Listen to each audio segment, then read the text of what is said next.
Tout a commencé à l'été 2018. Alors qu'elle était en pleine tournée, Louane croise le chemin de Florian Rossi. Le coup de foudre a été instantané. La chanteuse n'a pas pu résister au charme du talentueux musicien. Cependant, leur histoire d'amour n'a pas été sans embûches. À l'époque, Florian Rossi était déjà en couple, ce qui a poussé Louane à garder ses sentiments pour elle pendant un certain temps. Mais finalement, le destin les a réunis. Louane et Florian Rossi @Instagram En mars 2020, en plein confinement, la chanteuse a donné naissance à leur premier enfant, une fille prénommée Esmé. Depuis lors, Louane et son chéri semblent plus forts que jamais, à la fois dans leur vie personnelle et professionnelle.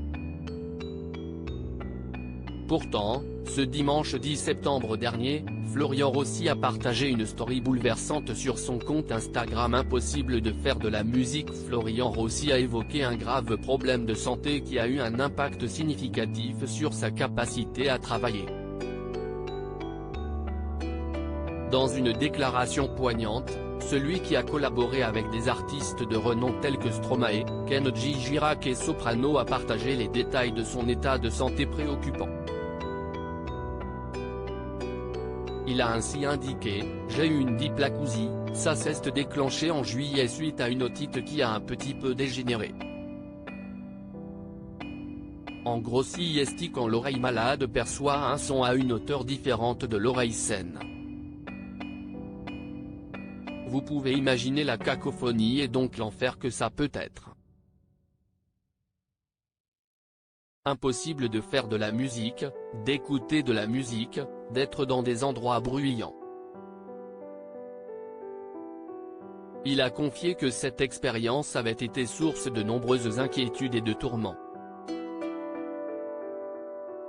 Une lueur d'espoir pour le compagnon de Louane. Fort heureusement, l'état de santé du musicien connu sous le nom de Pégase semble s'améliorer.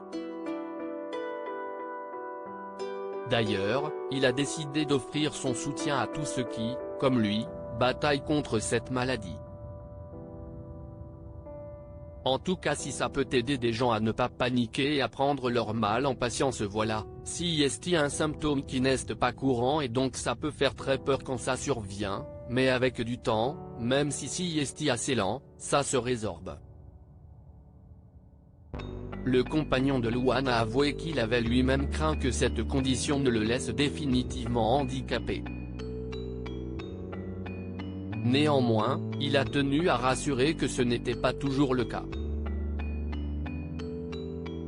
Il a expliqué que dans certains cas permanents, la cause est souvent liée à des traumatismes importants, plutôt qu'à une otite, et relève davantage de problèmes neurologiques.